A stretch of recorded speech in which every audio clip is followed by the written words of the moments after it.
হইল, এই যে 5ই আগস্ট থেকে শুরু করে 12ই ফেব্রুয়ারি পর্যন্ত যা কিছু হইল, এইটাকে আপনারা কিভাবে সমাধান করবেন? আমাদেরকে রাস্তা দেখান।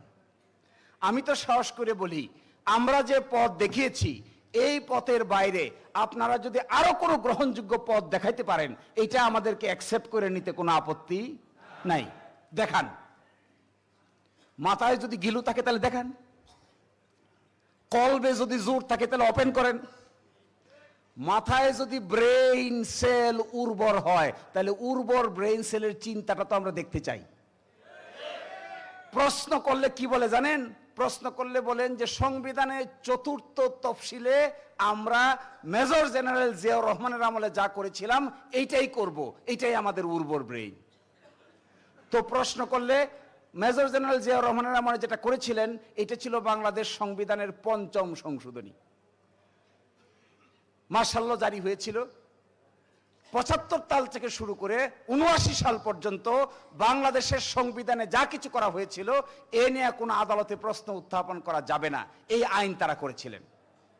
এই আইন 2011 সালে বাংলাদেশের সুপ্রিম কোর্ট অসাংবিধানিক ঘোষণা করে দিয়ে বলছে, এই যে এতদিন পর্যন্ত এতদিন থেকে যা কিছু করেছেন এ সব কিছু হলো আপনারা অবৈধ ক্ষমতা দখলদার। কই আপনাদের আইন টিকছে? টিকছে আপনাদের আইন? এখন প্রশ্ন করলে বলে এখনো তাই করব। কি করব? বলছে 4র্থ তফসিলে আমরা একটা প্যারাগ্রাফ অ্যাড করে বলবো 5ই আগস্ট থেকে শুরু করে 12ই ফেব্রুয়ারি পর্যন্ত যা কিছু করা হয়েছে এগুলো নিয়ে কোনো আদালতে প্রশ্ন উত্থাপন করা যাবে না। তো এটা তো আগেও করেছিলেন, ঠিক আছে? সত্যিকার অর্থে ভালো কোনো পন্থা যদি এখনো বাইর করতে পারেন, আমরা কি পন্থা বের করেছিলাম? একটা গণভোট হবে, গণভোট হবে, গণভোটের প্রেক্ষিতে সংবিধান সংস্কার পরিষদ গঠিত হবে, আর সাধারণ ইলেকশনের প্রেক্ষিতে পার্লামেন্ট গঠিত হবে। গণভোটের কারণে যে সংবিধান সংস্কার পরিষদ গঠিত হবে এটা 180 দিন ফাংশন করবে। 180 দিনের মধ্যে সংবিধান সংস্কার করে শেষ করে দিবে।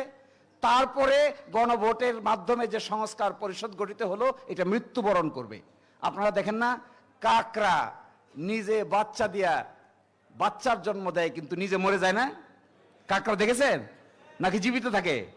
মাকড়সা এত বড় পেটের ডিম দেখবেন, শত শত বাচ্চার জন্ম দেয় কিন্তু জন্ম দেওয়ার সময় নিজে মৃত্যুবরণ করে।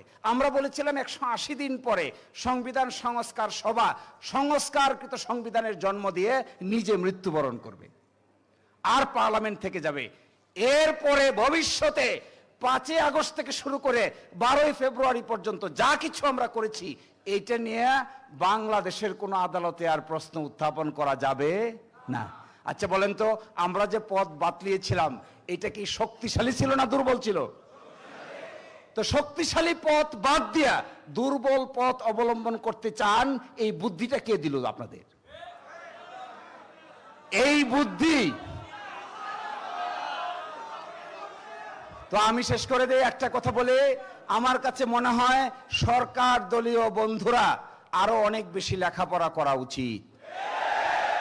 আমার কাছে মনে হয় সরকার দলীয় বন্ধুদের সংবিধান, সাংবিধানিক আইন এবং সংস্কার সম্পর্কে খুব বেশি দূর লেখাপড়া নাই।